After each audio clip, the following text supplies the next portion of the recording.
Boa tarde a todos, Deus abençoe você que está conosco nessa live, agora às 15 horas, 3 horas da tarde, daqui de Salvador, na Bahia. Lembrando que hoje nós estamos no segundo dia da campanha, vencendo o espírito da opressão. Olha, não tem coisa mais terrível que estar debaixo dessa força maligna. E é uma força horrível, por quê? Porque, na verdade, essa é praticamente uma das únicas forças que ela tem poder para atuar na vida do crente. E eu vou hoje explicar por quê. Por que que o espírito da opressão age, move, atua na vida de um crente.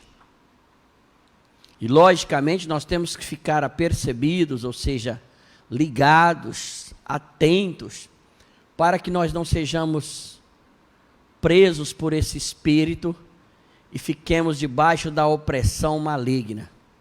Como diz Eclesiastes 7,17, a opressão faz enlouquecer até o sábio. Quando a opressão ela está muito forte na vida de uma pessoa, mesmo cheio de sabedoria, e aquilo permanece por muito tempo, leva a pessoa à loucura mesmo. Portanto, então nós vamos falar com Deus agora, vamos orar, e logo após vamos entrar na palavra de Deus, né? Senhor Jesus, nós estamos mais uma vez diante do Senhor. Quero colocar cada pessoa diante da Tua presença agora, que está conosco nessa live, meu Deus. Que o Teu Santo Espírito possa abençoar a Mônica, a Joselúcia, a Giane, Andrine Santana, Eunice Moura, o José Nilton, e as outras pessoas, meu Pai, que não colocaram seus nomes aqui, mas que o Seu Espírito possa abençoar, possa guardar, possa proteger, e acima de tudo, meu Pai, fala conosco nessa tarde, fala a cada pessoa, fala a cada coração, ministra da sua força, ministra do seu poder, ó Deus, libera a sua unção e que o espírito de opressão seja totalmente, completamente vencido na vida de cada um. É isso que eu te peço agora, ó Deus, em nome de Jesus. Amém. Abra sua Bíblia comigo, por favor, no livro de Eclesiastes, capítulo 4, versículo 1. Eclesiastes 4, 1.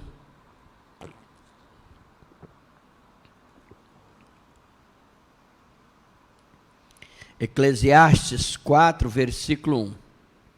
Olha o que está escrito aqui. Depois voltei-me e atentei para todas as opressões que se fazem debaixo do sol.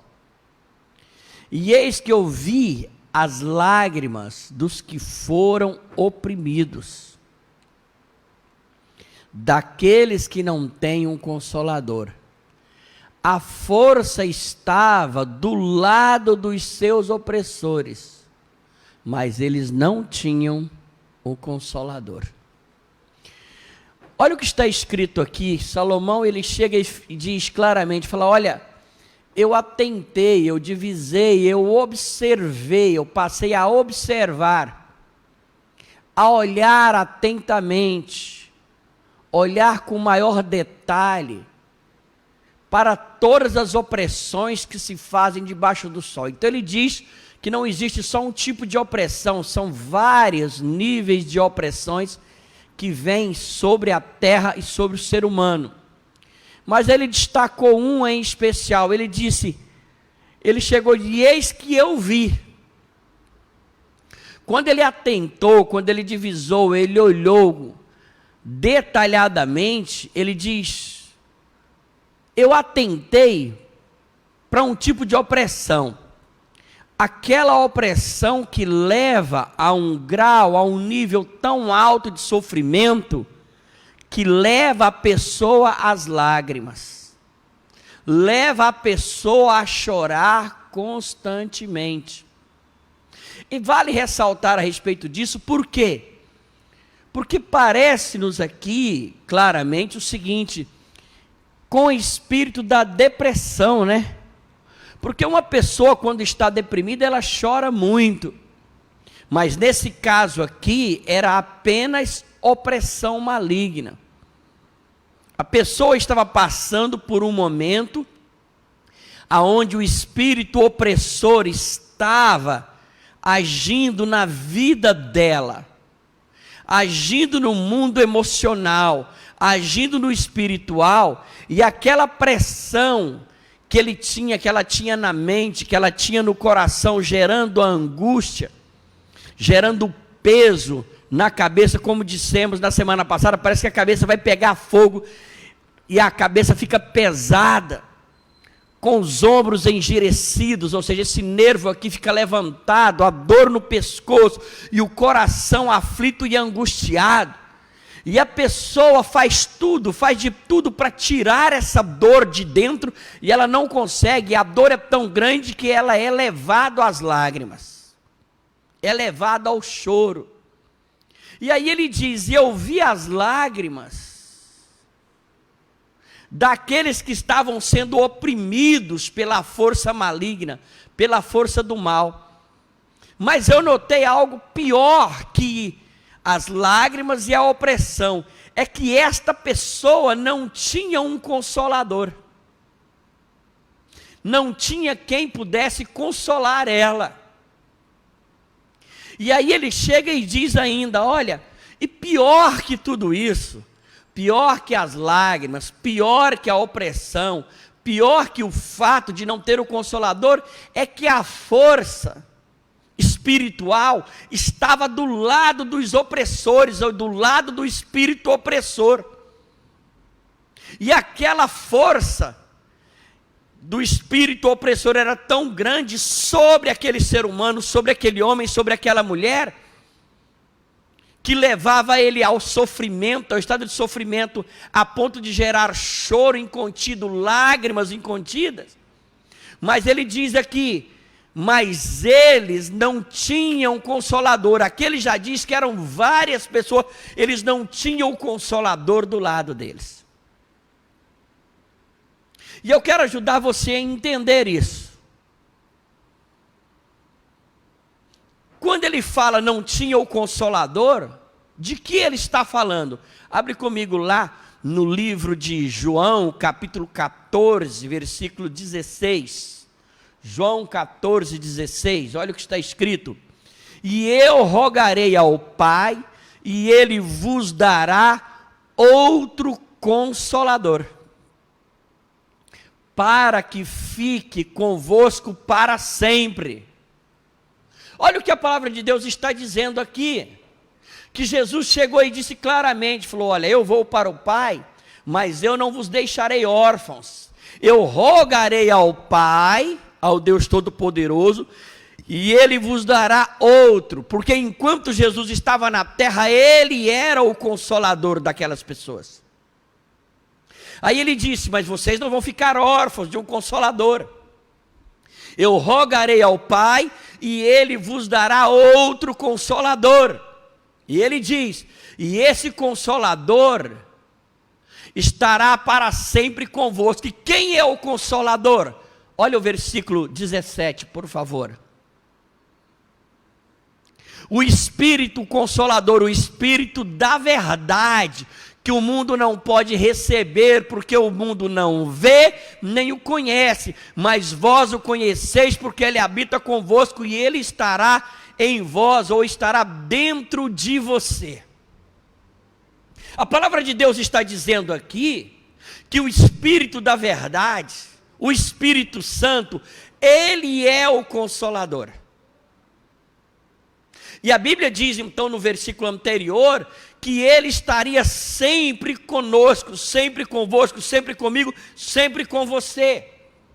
E Ele diz, esse Consolador é o Espírito da verdade, que o mundo não vê, e porque o mundo não o conhece. O mundo não vê o Consolador, não vê o Espírito Santo, porque o mundo não conhece o Espírito Santo, porque o mundo não conhece a Jesus. Conhece o Jesus da manjedoura, conhece o Jesus que foi pregado na cruz e está pregado, aquele Jesus que está colocado Muitas vezes na cruz, colocado numa réplica da cruz, e ele está lá com a cara assim de derrotado, de fracassado. Interessante que para a maioria das pessoas que não têm o Espírito Santo, eles veem Jesus de 3 formas. Vê Jesus deitado numa manjedoura no Natal. Na Semana Santa vê Jesus crucificado, está lá na cruz do Calvário, ser magro, acabado, derrotado, com cara de fracassado, com a cara de tristeza horrorosa. Eles veem Jesus assim. E o outro vê Jesus já, ou seja, quando ele ressuscitou, ou quando estava na terra, com os cabelos longos, grandes, bem penteados, com a barba bem feita, com a túnica maravilhosa colocada ali, e de olhos azuis. Tem nada a ver com Jesus. Nenhum dos três. Nenhum dos três. Por quê? Porque Jesus não é mais criança, ele cresceu. Segundo, ele não tem aquele jeito todo que está na cruz, porque ele desceu da cruz, ou seja, ele já ressuscitou. Então ele não está com aquela cara de fracassado. E segundo, e terceiro, ele não tem aquela carinha de homem bonitão, de homem maravilhoso, de olhos azuis, porque senão daria um trabalhão terrível, as mulheres não deixariam ele em paz. A Bíblia chega a dizer no capítulo 53 do livro 52, no final do 52, que não havia nada em Jesus que pudéssemos admirá-lo, que pudéssemos olhar, que pudéssemos desejá-lo, porque ele não tinha nem formosura, nem aparência, para que as pessoas não o seguissem por causa da aparência que ele tinha. Mas o que acontece é que a pessoa que tem Jesus na manjedoura, tem um Jesus pregado e o Jesus bonitão, esse não tem Jesus. Ele tem uma religião, mas não tem Jesus. Se ele não tem Jesus, ele não tem o Consolador, porque ele não recebeu a Jesus. Porque o único jeito de você receber o Consolador é quando você recebe a Jesus como único Senhor e Salvador da sua vida. Quando uma pessoa recebe a Jesus como único Senhor e Salvador da sua vida, o Espírito da verdade, que o mundo não vê, não conhece, não percebe, esse mundo não tem Jesus, logo ele não tem o Espírito Santo. Mas ele diz, mas vós o conheceis. Por quê? Porque a partir do momento em que eu recebi a Jesus, começou um relacionamento com o Todo-Poderoso, um relacionamento com o Filho e um relacionamento com o Espírito Santo. E ele diz, o Espírito Santo que vós o conheceis, ele habita convosco e ele estará dentro de você. Estará dentro de nós. E estará para sempre. Bicho, mas tem alguma coisa que está errada aí então. Porque lá no capítulo 4, versículo 1 do livro de Eclesiastes, diz claramente que eu vi as lágrimas dos que estavam sendo oprimidos, porque eles não tinham Consolador. E ele diz, a força estava do lado do Consolador. Aliás, a força estava do lado dos opressores, mas ele não tinha Consolador. O Consolador não estava lá. Bicho, mas o caso é o seguinte, se o Consolador é o Espírito Santo, e ele habita conosco, e ele está dentro de nós, e ele está para sempre conosco, como é que então que nós ficamos oprimidos? O mundo é natural que eles fiquem oprimidos porque eles não têm o Consolador, mas eu tenho. Se eu tenho o Consolador, eu não deveria ficar oprimido. Se eu tenho o Consolador, eu não deveria ser atacado pela força dos opressores. Sim ou não? Então como é que pode isso? Se a força estava do lado do opressor, porque eles não tinham Consolador. Ora, se eu tenho Consolador, a força está comigo. Se a força está comigo, eu não posso, não devo e não vou ficar oprimido. Deveria ser assim. Então tem alguma coisa que está errado aí. A coisa não está batendo. Porque se o indivíduo fica, volte lá por favor, Tássio, novamente, lá em Eclesiastes 4:1, para você ver novamente, ali por favor. 4:1. Depois eu voltei e atentei para as opressões que se fazem debaixo do sol. E eis que eu vi as lágrimas, estavam chorando muito, dos que foram oprimidos e dos que não têm o Consolador. A força estava do lado dos opressores, mas eles não tinham o Consolador. Então, se uma pessoa não tem o Consolador, a força está do lado do opressor, ou seja, o opressor chega e o oprime, porque ele não tem força para resistir, para expulsar, para ordenar, para declarar que o opressor solte a vida dele. Mas bispo, então eu tenho o Consolador, o Espírito da verdade, que o mundo não vê, não conhece, mas eu conheço, porque ele habita comigo e está dentro de mim. Por que eu fico oprimido então? É uma boa pergunta. Por que você acha que a gente fica oprimido? Então eu vou explicar. Olha comigo, por favor, claramente, com muita clareza, aí, Efésios capítulo 4, versículo 30. Efésios 4, 30. E não entristeçais o Espírito Santo, o qual está selado para o dia da redenção.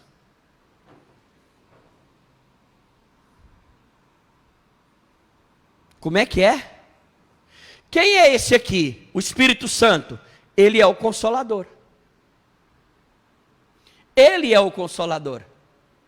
E Ele está comigo, está com você. Ele não nos deixa, Ele não nos larga. Mas infelizmente nós podemos entristecê-lo.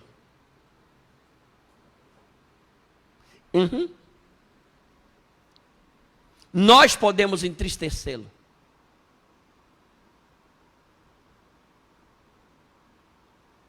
Nós entristecemos o Espírito Santo. Quando nós entristecemos o Espírito Santo, gente? Quando saímos da sua vontade. Quando paramos de andar na sua vontade. Quando pecamos de alguma forma. Você pode observar que a pessoa que está em Cristo, que tem o Espírito Santo, ele tem paz no seu interior. Fica livre aqui dentro, aqui, ó. Mas quando ela peca, vem um pesar, fica pesado, a alma se angustia, a gente não consegue respirar corretamente. A partir dali, nós começamos a notar que essa tristeza gerada pelo Espírito Santo, nos faz perder a força, e a força troca de lado, vai para o lado do opressor. Quer ver? Abre comigo, por favor, lá no livro de Oséias, capítulo 4, versículo 8. Oséias 4, 8. Não é essa coisa aqui, Léo. Eu não gosto dessa tradução aqui. Comem da oferta pelo pecado. Isso. Eles se alimentam dos pecados do meu povo e têm prazer na sua iniquidade. A palavra de Deus está falando aqui sobre os espíritos opressores. Quando nós pecamos, quando eu peco, quando você peca, quando o ser humano peca, você acha que o seu pecado é apenas, exemplo, vamos partir do pressuposto que você chegou e xingou seu filho, pronto, você xingou seu filho, você está pecando, e você acha que o seu pecado é só contra o seu filho, mas não é. Quando você xinga seu filho, você está xingando ele, ou seja, exemplo, vou te dar um exemplo bem terrível. Você é uma desgraça, então você está profetizando que ele é uma desgraça. O que é desgraça? É alguém que é destituído da graça de Deus, ou seja, por isso que você é um desgraçado, ou seja, uma pessoa que está livre ou fora da graça de Deus, por isso é um desgraçado, ou seja, uma pessoa sem a graça. sem os favores de Deus, sem a bênção de Deus. E sem a bênção de Deus, a vida dele vai estar toda errada. Só que quando você xinga seu filho de desgraçado, você é uma desgraça, você está amaldiçoando o seu filho. Mas além de amaldiçoar o filho, você está alimentando o espírito da opressão, porque ele vive disso. Ou seja, do pecado que a pessoa comete, alimenta, assim como a santificação alimenta o poder de Deus, alimenta o Espírito Santo, alimenta os anjos de Deus, assim o pecado alimenta as trevas. As trevas só sobrevivem por causa do pecado do ser humano. Assim como nós precisamos de arroz, feijão, no caso aqui carne e farinha, para nos mantermos vivos e saudáveis, mantermos bem, assim o reino de Deus também se alimenta da nossa santificação, da nossa pureza. Isso fortalece o reino de Deus, mas as trevas são alimentadas pelo pecado que se comete. Então, quando uma pessoa faz errado, vive errado, anda no pecado, ali ele está alimentando o espírito maligno, o espírito opressor. Preste atenção no que eu vou mostrar para você aqui. Abre comigo lá no livro de Salmos, capítulo 38. Salmos 38. Salmos 38, versículo 19. Salmos 38. Olha o que ele diz aqui. Isso aqui é Davi falando. Os meus inimigos agora estão vivos e estão fortes. Os que sem causa me odeiam se multiplicam. Gente, olha o que ele está dizendo. Os meus inimigos estão vivos e são fortes. Aqui, ele está falando, essa oração que ele faz aqui, que é uma oração mais pesada que tem dentro dos Salmos. Ele faz essa oração quando Natã, o profeta, chega para ele e fala a respeito do pecado dele com Betseba, que era mulher de Urias. Quando ele vê que o que ele fez com Betseba, e principalmente o que ele fez com Urias, que lançou Urias para perto do muro para ser morto, aí veio pesar no seu coração. Até então, os inimigos de Davi se enfraqueceram diante dele, até aquele dia. Os inimigos de Davi eram subjugados. Os inimigos de Davi eram fracos diante dele. Por quê? Porque a santificação, a santidade de Deus que estava nele, fazia dele um homem extremamente guerreiro e valente. Um homem poderoso nas batalhas. Quanto mais ele se santificava, mais poderoso ele se tornava nas batalhas. A partir do momento que o Espírito Santo desceu sobre ele, lá no capítulo 16 do livro de 1 Samuel, a Bíblia diz que quando ele foi ungido no meio dos seus irmãos, a partir dali o Espírito Santo se apoderou de Davi. E Davi passou a ter a força de Deus a favor dele, o poder de Deus a favor dele, a unção de Deus a favor dele, a graça de Deus em favor dele. E ele não perdia as batalhas, ele ganhava todas as batalhas. Até que um dia, a Bíblia Sagrada conta então, lá no capítulo 11 do livro de 2 Samuel, conta que Davi, era o tempo dos reis saírem às guerras. E ele ficou em casa naquele dia no palácio. Ele deveria ter ido para a guerra, mas não, ele ficou em casa. E ele estava cansado, e ele dormiu até mais tarde. Quando deu por volta de umas 3, 4 horas da tarde, ele saiu então na varanda do seu palácio. E a varanda do seu palácio dava para um rio que ficava em frente. E lá no rio estava tomando banho uma mulher muito bonita chamada Betseba, que era esposa de Urias. Urias era um soldado guerreiro, gente, que estava na batalha junto com o general chamado Joabe, que era o general de Davi. Quando ele viu a mulher que estava seminua, ele ficou doido por aquela mulher e falou: manda trazer. Quando mandou trazer, ele pergunta: quem és? Ela diz quem é, e ele deveria: não, então volta, porque você é uma mulher casada, você é esposa de Urias, mulher de um soldado que está guerreando as minhas guerras lá, volta para casa. Não, ele não fez isso.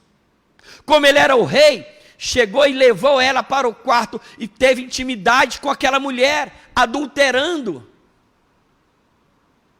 Passado um tempo, a guerra ainda durava, passou-se cerca de um mês e meio, 2, não veio o ciclo natural, o ciclo menstrual de Betseba, e ela manda avisar: não veio a minha regra, eu estou grávida.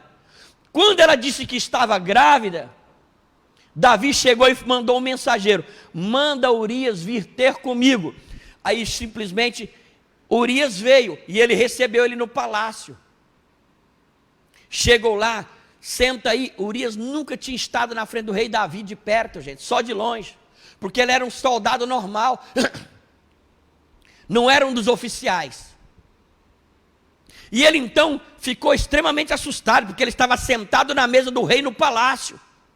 E Davi então chegou e falou: dá vinho para ele, embebedou ele. Quando embebedou ele, falou assim: agora desce, vai para sua casa para ter com a sua esposa. Qual era o desejo de Davi? Que ele saísse dali, bêbado, e ele fosse para a casa dele, a esposa dele ficaria feliz, e ele então, a esposa mexeria com ele, ele ficaria pronto para ter intimidade sexual com a esposa, e logo ele tendo intimidade, logicamente, faria a seguinte conta: o filho é de Urias e não dele. Ele queria que o marido descesse em casa para resolver aquele problema. Só que aconteceu o seguinte: ele ficou bêbado e saiu do palácio. Só que quando acordaram no outro dia, ele estava deitado na porta do palácio, ele não foi para a casa dele. Então não deu certo a artimanha de Davi. Falou: por que você não foi para sua casa? Você estava na guerra. Ele falou: meu senhor, como eu posso ir para a guerra? Aliás, para ir para a minha casa, se o meu senhor Joabe, o general, está lá na batalha, eu não descerei. Tão certo como vive o Senhor, eu não vou descer para a minha casa. Aí Davi chamou ele novamente, chamou ele, insistiu com ele, insistiu, ele falou: eu não vou descer na minha casa. Ou seja, ele estava lá e não foi visitar a esposa. Sabe o que Davi fez? Escreveu uma carta e deu nas mãos de Urias, falando: olha, faz um negócio, pega essa carta e entrega para Joabe, o general. E logicamente Urias não abriu a carta, e aí ele foi e entregou na carta, e a carta estava escrito o seguinte: coloque Urias mais perto do muro e deixa ele só. Olha que armadilha, que cilada. E eles chegaram perto do muro. Quando chegou perto do muro, todo mundo se afastou e deixou Urias. E os soldados que estavam na muralha do inimigo atiraram as flechas e mataram a Urias. E aí então, Joabe foi e mandou o recado e disse: olha, teu servo Urias chegou perto demais do muro e foi morto. Davi mandou um outro recado: a guerra atinge a um e a outro, louvado seja o nome do Senhor. Pronto. E aí Davi chegou e falou: então eu resolvi meu problema, porque o homem que era marido da mulher que eu engravidei está morto, está tudo bem, está tudo tranquilo. Ou seja, ele fez escondido dos seus familiares, fez escondido das suas outras esposas, fez escondido dos seus filhos, fez escondido de Joabe, fez escondido de Urias, mas não fez escondido do Deus Todo-Poderoso, e nem do espírito da opressão, porque tanto um quanto o outro vê, porque são espíritos. Até que Natã chega e faz a seguinte parábola: olha, meu senhor, havia um homem muito rico, que ele tinha várias ovelhas, e havia um homem pobre que só tinha uma ovelha. Até que um dia chegou um homem na casa do rico, e o rico, ao invés de pegar uma de suas ovelhas, foi lá e mandou matar a única ovelha que o pobre tinha. E o pobre homem ficou sem nada. E a Bíblia diz então que Davi se indignou muito. Isso está lá no capítulo 12 do livro de 2 Samuel. Davi se indignou muito e falou: diga para mim quem é, para que morra. Aí Natã virou para ele, o profeta, falou: esse é o Senhor, é você. Rapaz, escuta. Se você pedisse, eu lhe daria todas as mulheres de Israel, mas todas que não tivessem compromissadas com ninguém. Mas você, um homem rico do jeito que é, você foi e pegou a única ovelhinha que Urias tinha. E você foi e pegou a ovelha, a esposa dele, e depois você coloca ele e manda matá-lo ainda, de uma maneira fria, de uma maneira horrível, de uma maneira terrível. Aí ele foi e falou: a partir de hoje, a opressão não sai de cima de você, o mal não sai de cima de você, o que você fez às escondidas, eu farei às claras, diz o Senhor. E a partir dali, gente, o inferno desceu sobre a vida de Davi. O espírito de opressão estava sobre Davi. Olha o que ele está dizendo: até então, até aquele dia, os inimigos de Davi se submetiam a ele. Até aqueles dias, seus inimigos não eram páreo para ele. Até aqueles dias, os inimigos de Davi eram fracos diante dele. Mas quando ele cometeu o pecado, o espírito da opressão se alimentou do pecado dele. E ele diz: agora os meus inimigos que estavam mortos se vivificaram. Ou seja, voltaram a ter vida. E eles estão vivos e eles agora estão fortes. Ou seja, o inimigo se fortaleceu em cima de Davi. Mas quem deu força para o inimigo? Quem deu força para o opressor? O próprio Davi. Quando ele peca com Betseba, quando ele peca contra Urias, os inimigos dele que estavam mortos, os inimigos espirituais, porque a santificação dele matava a ação dos inimigos na vida dele, os inimigos estavam mortos. Mas quando ele peca com Betseba, como eu já disse, que ele peca contra Urias, ele ressuscita, ou seja, ele revivifica, ou seja, vivificou, ele trouxe à vida espíritos que estavam mortos por causa da sua santificação. Aqueles espíritos que estavam mortos se vivificam e passam a ficar fortes contra Davi, passa a ter força contra Davi, passa a ter poder para oprimir a Davi. Aí você me pergunta: foi Deus? Não, foi o pecado de Davi que deu força aos espíritos, que deu vida aos espíritos, que deu poder ao espírito opressor. Entende o que eu estou lhe falando? Olha o tanto que isso é delicado. Por isso eu quero abrir os seus olhos nessa tarde. Quando nós erramos, se você peca contra o seu marido, você peca contra o seu marido, mas alimenta o espírito opressor. Por isso que depois você vai ficar angustiado com essa pressão, ou seja, a cabeça parecendo que está queimando e parece que está pesada. E aí os ombros ficam engirecidos, dói demais aqui, e o pescoço, o espírito de opressão está agindo. Por quê? Porque o pecado que se comete aqui na terra, não importa o tipo de pecado, ele atinge outra pessoa, mas ele vivifica o espírito opressor, traz à vida um espírito que já estava morto. Ou seja, a sua santificação, a minha santificação, a separação do pecado mata a força dos nossos inimigos, mas o nosso pecado vivifica, traz vida, fortalece, dá vida ao espírito opressor, faz o espírito opressor ficar forte contra nós, e por isso nós ficamos oprimidos. Entende o que eu estou lhe falando? Olha o tanto que isso é sério, gente. Vocês estão entendendo o que eu estou lhe falando? Boa tarde também, Amara Santana. Boa tarde, Reginaldo Siqueira. Prazer te ver aqui, amigo. Maria Helena, boa tarde. Rafael Brito, boa tarde. Anilda Santana, boa tarde. A Rejane Gomes, boa tarde. O Adilson Silveira, boa tarde, seu Adilson.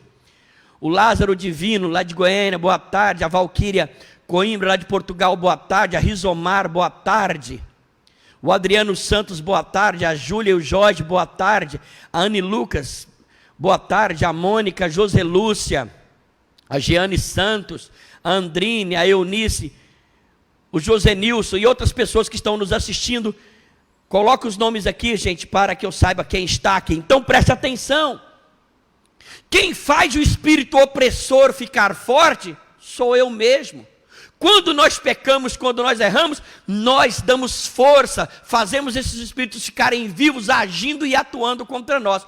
E olha aqui, por favor, para você ver o que o espírito opressor faz quando nós trazemos da vida bicho que estava morto, ou seja, que eles ficam vivos na nossa vida e têm força contra nós. Olha como eles fazem aqui. Olha o capítulo 38 aí. Leia comigo, por favor, o versículo 4. Olha o versículo 4 agora. Pois as minhas iniquidades, ou seja, a minha perversidade, ou seja, a maldade que eu pratiquei contra Betseba e contra Urias, ultrapassam a minha cabeça. Ele fala, como carga pesada são demais para as minhas forças. Gente, quando nós estamos debaixo do espírito da opressão, porque nós pecamos contra Deus, porque nós entristecemos contra o Espírito Santo, ou seja, o Espírito Santo não foi embora, mas ele está triste, ele não tem força para agir, porque nós estamos fortalecendo o espírito da opressão, e ele diz, nós ficamos como uma carga pesada. Quantas vezes, Oscar, você já falou o seguinte, meu Deus, a minha carga está pesada demais nos ombros? É porque está fazendo besteira. Porque está fazendo coisa errada, porque não está fazendo certo, porque está entristecendo o Espírito Santo. Porque quando nós trabalhamos, e trabalhamos corretamente, às vezes nós podemos ficar cansados, mas cansados fisicamente, mas nós não sentimos que tem uma carreta em cima de nós, uma jamanta em cima de nós, um peso que é maior que as nossas forças. É apenas um cansaço físico que cama resolve. Olha comigo ainda, por favor, não só o versículo 4, mas olha comigo agora o versículo 3, olha o 3, puxa o 3 aí. Não há coisa sã na minha carne por causa da tua cólera, nem há paz nos meus ossos por causa do meu pecado. A pessoa, além de sentir que tem uma carga, perde a paz interior. Quando a paz interior vai embora, começa a angústia. Quando acaba a angústia, começa a paz interior, aquele sentimento de livre, que deixa a alma livre, que deixa o coração livre, que deixa o coração sem pesar nenhum. Agora olha comigo, por favor, o versículo 6 agora. Olha o versículo 6. Eu estou encurvado, eu estou abatido, ando lamentando o dia todo. Então, por causa do peso, a pessoa fica encurvado. Quando você olha para ele, é só tristeza, um abatimento. A gente olha, por olhar principalmente, olha para cá para você, minha irmã.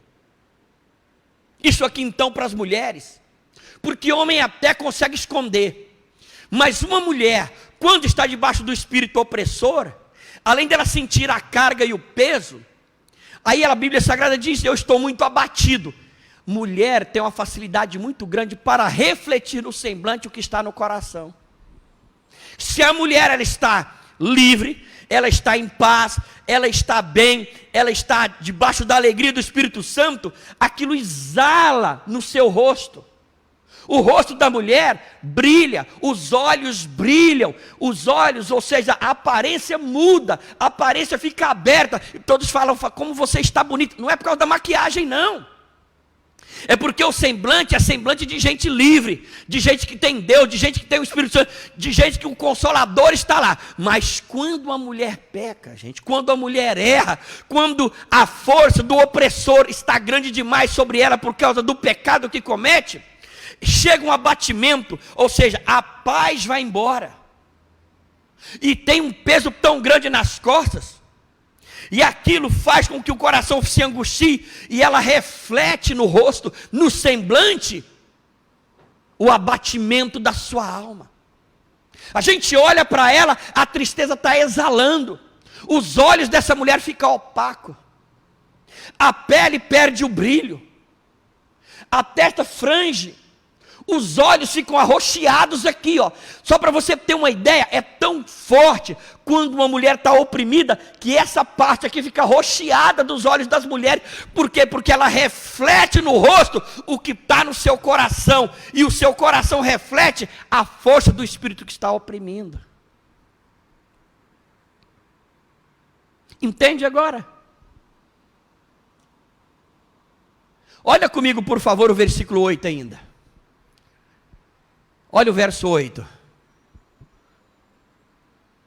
Eu estou fraco e muito quebrantado. Tenho rugido de inquietação no meu coração. A pessoa que está debaixo do espírito de opressão, porque a força foi para o lado de quem? Do opressor. Logicamente ela não tem força para reagir. Ela não tem poder para reagir contra essa força maligna que está em cima dela. Agora olha o versículo 10. O meu coração dá voltas e minha força me falta. Quanto à luz dos meus olhos, ela me deixou. O indivíduo fica perdido, fala, meu Deus, que loucura. O que é que eu fiz? Fica completamente sem direção. Tudo isso por quê? Porque o Consolador está lá dentro de nós. Mas nós entristecemos o Consolador, o Espírito Santo. Por isso Paulo fala, não entristeçais o Espírito. Como é que eu entristeço o Espírito? Quando eu peco contra Deus. Na mesma hora o meu espírito fica o quê? Entristecido. Em contrapartida, os espíritos opressores, que estavam caídos diante de mim, que estavam como mortos, por causa da minha santificação, agora o meu pecado, o seu pecado, o nosso pecado, revivifica, ou seja, vivifica, traz a vida e dá força para aquele espírito. E aquele espírito então vem para cima de nós, e nos oprime. E como eu preguei na terça-feira passada, esse nervo engerece, dói, quando a gente aperta, o pescoço fica engerecido, dói, e a cabeça esquenta e fica pesada. E aí nós não conseguimos dormir, não conseguimos raciocinar, ficamos extremamente nervosos, andamos encurvados, o semblante fica abatido, a força nos falta. Por quê? Porque o poder está do lado do opressor. Mas quem deu força para esse opressor? Eu e você. Nós demos o poder para o opressor. É isso que me chateia, que o espírito opressor, ele não pode agir em mim se eu me santificar.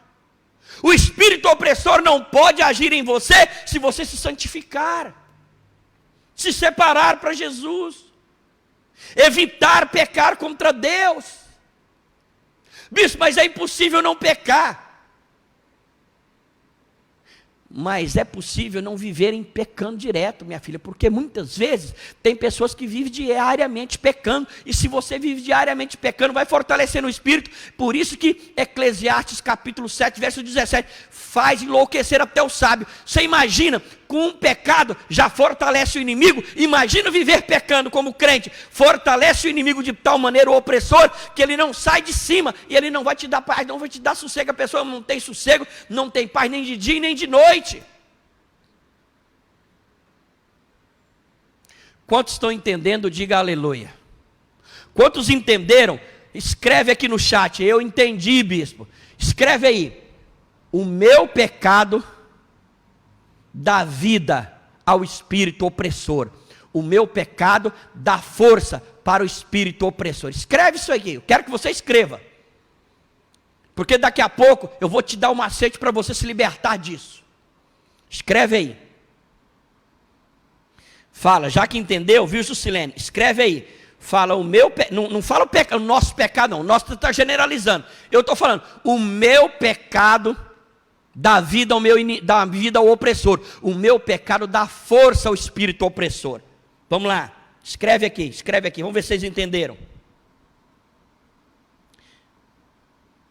Só entendido não adianta. Escreve. Fala, o meu pecado dá vida ao espírito opressor, o meu pecado dá força ao espírito opressor. Escreve, eu quero que pelo menos um escreva aqui. Isso. Quantos estão entendendo? E é interessante que a Mônica escreveu assim, fora que o peso que nós estamos, que nós jogamos nos outros, porque infelizmente, a pessoa quando está oprimida, viu, Sara Oliveira? A pessoa quando está oprimida, sabe o que ela faz?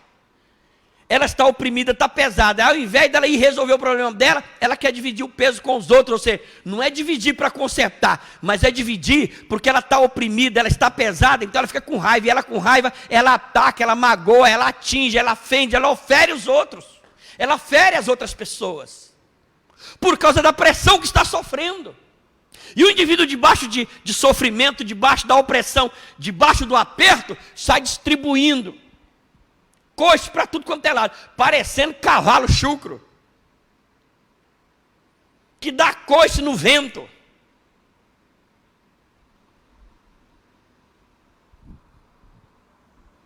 Mas como ficar livre disso então? Como eu posso ficar livre disso? Tem jeito? Abre comigo lá em Mateus capítulo 11, versículo 30. Mateus 11, versículo 29. 28. Pronto. Como ficar livre disso? Se eu, de Paula, com o meu pecado, eu alimento o espírito da opressão, eu dou vida para ele e dou o poder para ele, ora gente, se eu dei, eu posso tomar, eu posso tirar. Como? Olha o que Jesus falou agora no Mateus 11, 28. Vinde a mim, vós que estáis o quê? Cansados o quê? E oprimidos. Então você está debaixo da opressão. Aquela opressão está lá por quê?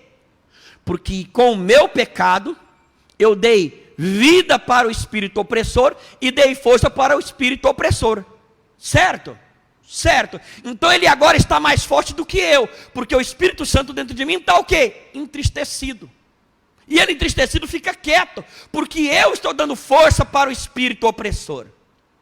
Mas se eu estou oprimido, tem uma saída.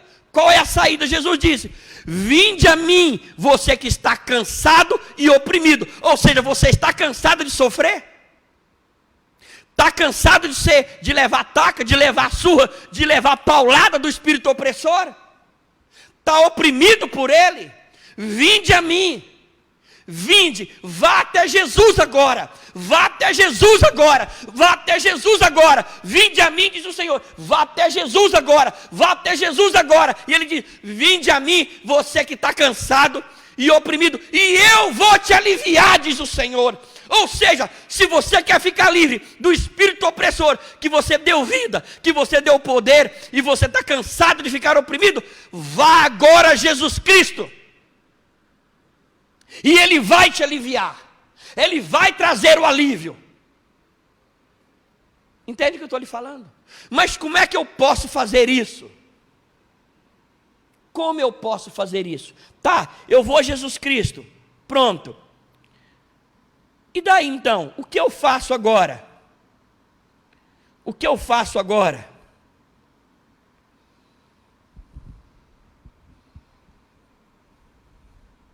O que eu faço agora? Deixa eu pegar aqui o texto aqui.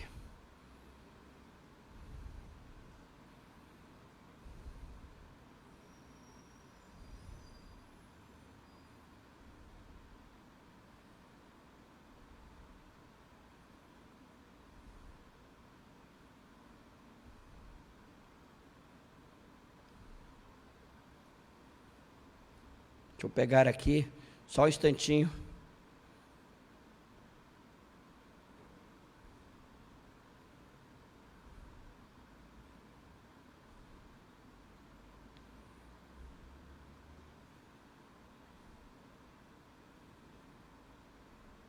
Não, espera aqui, deixa eu achar aqui, localizar o versículo certo, gente. Pronto, achei aqui agora, ó. Que não me veio a cabeça. Estou com ele na cabeça, mas não estava certo que seria ele. Pronto. Olha o que ele diz aqui.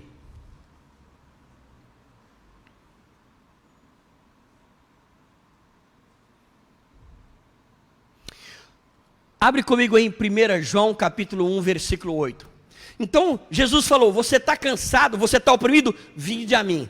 Então eu vou até Jesus agora. Aí ele chega e diz: se dissermos que não temos pecado, enganamos a nós mesmos e não há verdade em nós. Então o que ele está dizendo? Quer dizer então que eu vou estar sempre oprimido, diariamente oprimido. Por quê? Infelizmente o homem peca. Pronto, pecou, ok. Se eu peco e eu dou força, ou seja, dou vida ao opressor e dou força ao opressor, e ele está me oprimindo, e eu estou carregado, sobrecarregado. Jesus falou: vinde a mim, você que está cansado e sobrecarregado, eu vou te aliviar. E como é que eu faço para ele me aliviar? Ele chega e fala: se dissermos que não temos pecado, enganamos a nós mesmos e não há verdade. Então o que acontece? Eu assumo, eu falo: eu tenho pecado contra Deus, e esse pecado tem dado vida ao meu opressor e tem dado força a ele. Mas agora eu vou a Jesus Cristo para ele me aliviar. E o que eu faço quando eu me ajoelho? Ou quando eu estou sozinho e eu vou orar? Como é que eu oro? O que eu falo? Para que ele me alivie. Agora olha o versículo 9. Olha o versículo 9. Se confessarmos a ele os nossos pecados, ele é fiel e justo para nos perdoar os pecados e nos purificar de toda a injustiça. Então, se o nosso pecado, se o meu pecado, se o seu pecado dá vida ao opressor, se o meu pecado, o seu pecado dá força ao opressor para nos oprimir, como eu posso ficar livre dele? Eu vou até Jesus Cristo. E diante de Jesus Cristo ele diz: se eu confessar a ele o meu pecado, Jesus, eu estou aqui diante do Senhor, e eu estou completamente cansado e oprimido, e essa opressão que eu estou nela ou com ela, meu Pai, é fruto do meu pecado. Eu dei vida ao espírito opressor, eu dei força ao espírito opressor, e o Espírito Santo de Deus está triste dentro de mim. Mas agora, Jesus, eu estou aqui dizendo: eu confesso o meu pecado, e dá nome ao pecado. Diga o que você fez, diga o que você falou, diga o que deixou de fazer, confesse, fale. E ele diz: se eu confessar a ele o meu pecado, ele é fiel, ele é fiel, ele é fiel, e ele é justo para perdoar o meu pecado, o seu pecado, e nos purificar de toda injustiça.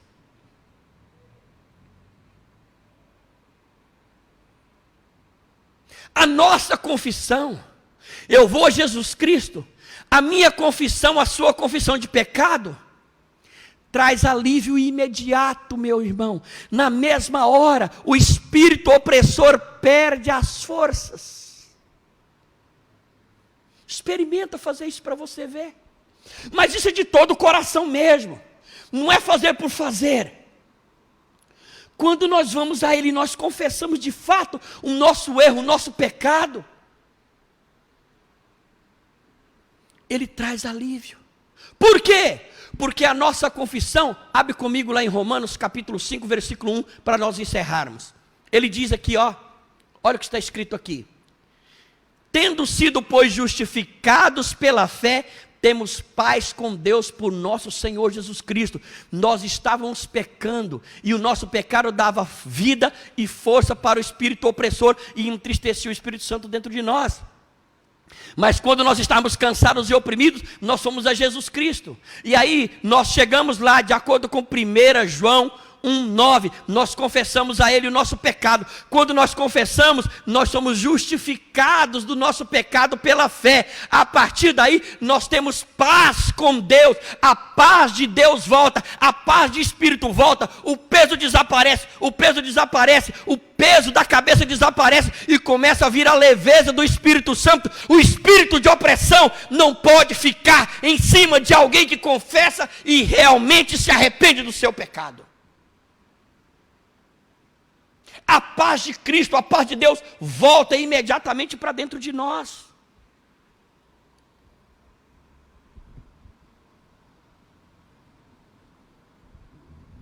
Entende, gente?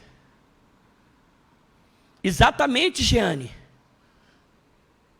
O nosso pecado dá força ao opressor, mas a nossa confissão, o nosso arrependimento, o arrependimento que leva a confessar o pecado e a pedir perdão, destrói imediatamente o opressor e nos leva novamente a ter paz com Deus, e o coração volta a ficar leve novamente. Mas tem pessoas que fazem o seguinte, que está errando numa área tantas vezes que ele cansou de confiar. Querido, Deus conhece você e sabe que tem áreas que você vai demorar um pouco mais a vencer do que outras. O que é a Bíblia Sagrada? Deixa eu terminar com você para ajudar você, senão você fica aí voando o tempo inteiro e pensando o seguinte: para mim não tem jeito não. Não tem jeito, de jeito nenhum. Porque eu estou errando várias vezes no mesmo lugar, do mesmo jeito, e Jesus já perdoou uma vez, e já me perdoou 2 vezes, já me perdoou outra vez, já me perdoou outra vez, já me perdoou outra vez, para mim não tem mais jeito. Abre comigo então, lá em Lucas 17, versículo 2 e 3, olha para você ver.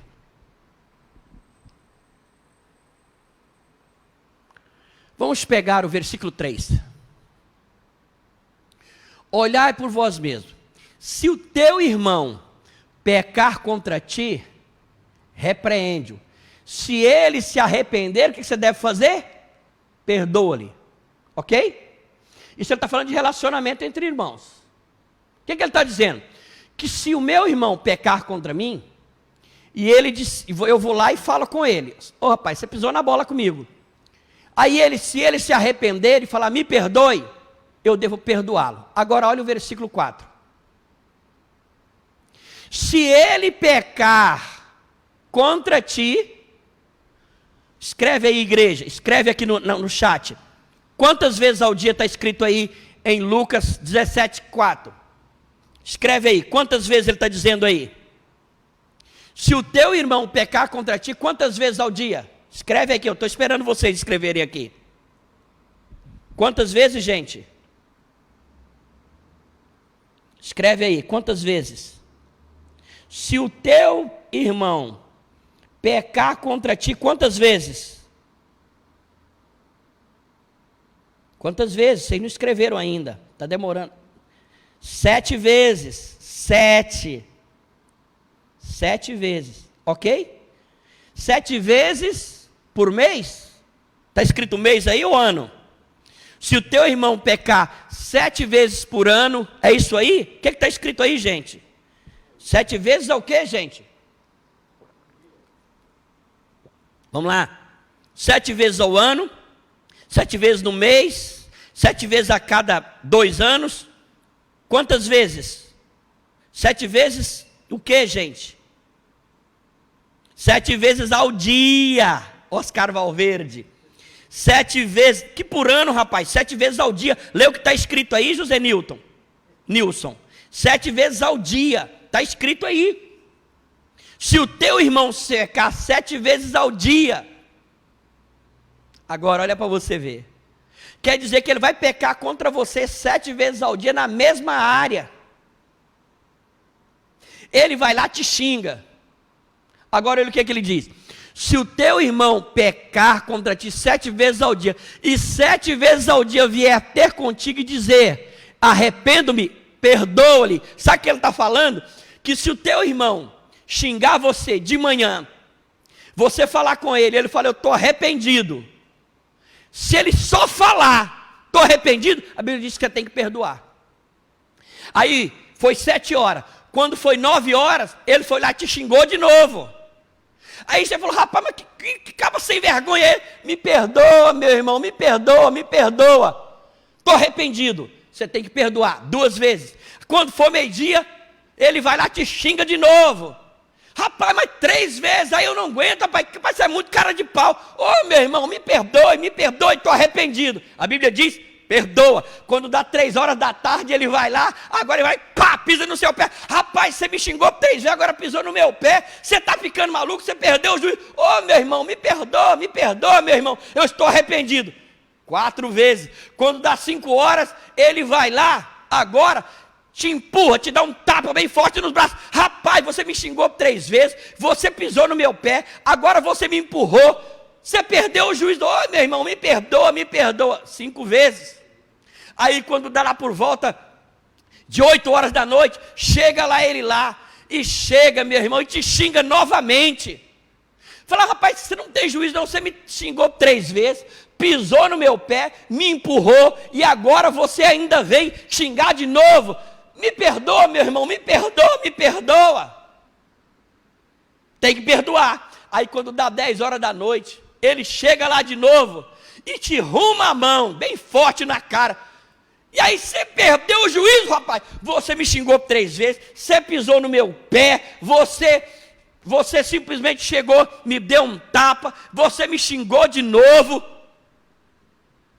E agora você dá um tapa na minha cara. Ô, meu irmão, eu estava doido, eu estava louco, me perdoe. Aí você vai falar, esse é um cara de pau.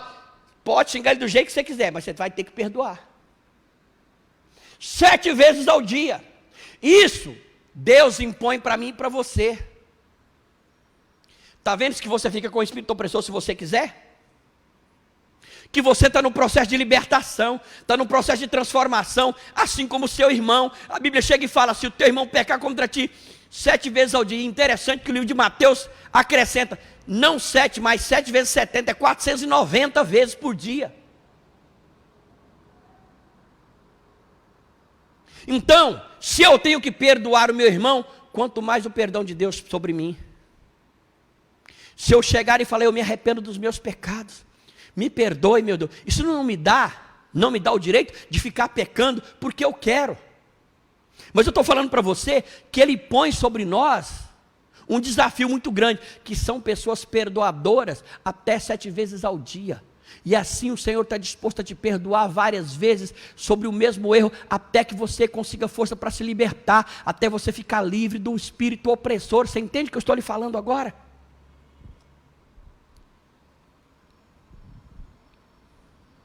Entende o que eu estou lhe falando agora?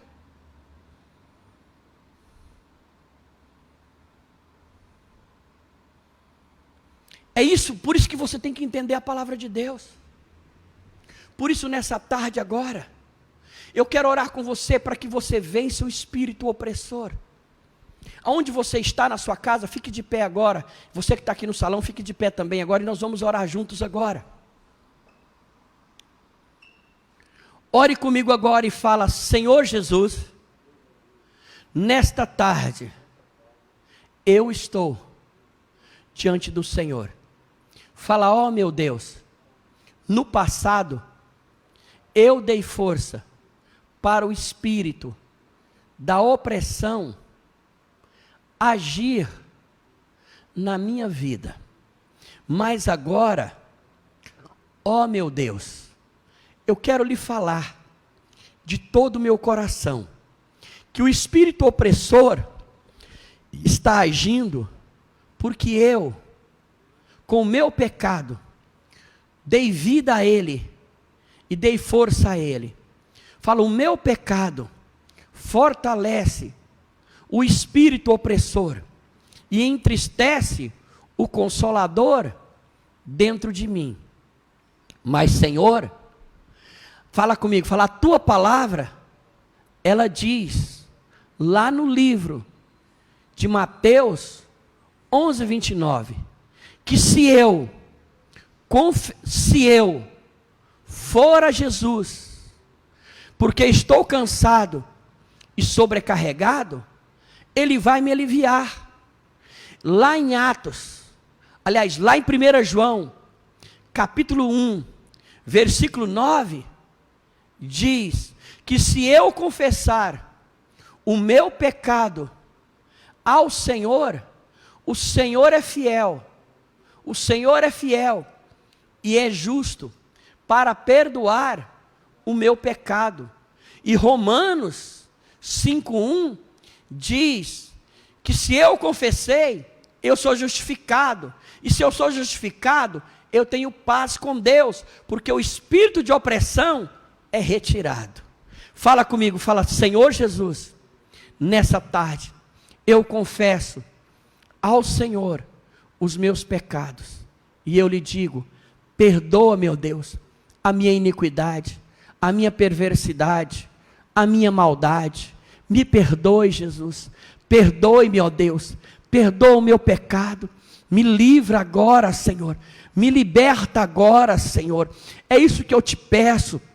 E eu digo agora, o espírito de opressão, eu já confessei ao meu Deus os meus pecados. Por isso eu te ordeno, solta a minha vida. Tira o peso dos meus ombros, do meu pescoço, da minha mente. Eu repreendo agora. Fala, eu repreendo agora. Fala, e eu sou livre. Fala, e eu sou livre. Fala, e eu sou livre de todo espírito de opressão que age agora na minha vida. Fala, eu te repreendo agora, em nome de Jesus. Amém e amém, Jesus. Amém, igreja? Quantos entenderam? Amém? Olha, antes de nós orarmos para a oração final, é muito importante que você possa nos ajudar, enviando o seu dízimo, a sua oferta. A Andrine vai escrever aí, juntamente com o Tárcio, o número do nosso Pix e da nossa conta. E aí então é muito importante que você possa enviar para nós o número do seu Pix, ela vai enviar o Pix agora, e você vai poder enviar para nós, para que nós possamos continuar mantendo diariamente, mantendo constantemente os nossos trabalhos, também os aluguéis, água, energia, todas as bases da nossa igreja em paz. Mas é muito importante que você possa fazer isso. É de extrema importância que você possa fazer isso. Tá certo? E agora, eu quero orar por você, para que a sua final de terça, quarta, quinta, sexta, sábado e domingo, seja livre do opressor. Mas se porventura você errar, pecar contra Deus nesse período, chega a Jesus, não importa o que você fez, chegue a Ele, confesse o seu pecado, peça perdão, e você vai ver que você voltará a ter força, porque o Espírito Santo voltará a ter alegria no seu coração, e o espírito de opressão será subjugado e será expulso da sua vida. Amém? Senhor, em nome de Jesus, eu quero agradecer agora por cada um dos dizimistas, por cada um daqueles que são ofertantes, daqueles que estão aqui em Salvador, daqueles que moram em outras cidades, que sentem, meu Pai, o desejo de ofertar, de dizimar. Faça essas pessoas crescerem, avançarem, multiplica, meu Pai, a sua sementeira, que eles prosperem, meu Deus. Eu amarro todo espírito de opressão que possa agir na vida, meu Pai, na vida do meu irmão, que o espírito de opressor não possa segurar, amarrar a vida financeira, que o meu irmão tenha paz para trabalhar, minha irmã tenha paz para trabalhar, e assim fique livre para prosperar, e possa enviar o seu dízimo e a sua oferta. Senhor, eu oro também, essa tarde, pelo nosso final de terça-feira. Guarda, protege a tua casa, a tua igreja, a quinta-feira, a sexta, sábado e domingo, dia a dia, que nós sejamos livres do espírito opressor, que nós tenhamos forças contra ele, que nós possamos ter vida forte contra eles. Eu repreendo agora todo espírito de opressão, e fique a paz de Deus, em nome do Pai, do Filho e do Espírito Santo, que é o nome do nosso Senhor e Salvador Jesus Cristo. Meu irmão, fica em paz, e que o Senhor te enche de paz e alegria nessa tarde, em nome de Jesus. Amém? Deus abençoe você. Deus abençoe agora a Jusilene, o José Nilton, a Júlia, a Antônia Diogo, a Anne Lucas, o Vilmair, José Nilson. Abençoe a Giane, abençoe a Nilda, abençoe o Oscar, abençoe também a Júlia, a Dona Eunice, abençoe também, deixa eu ver quem mais está aqui,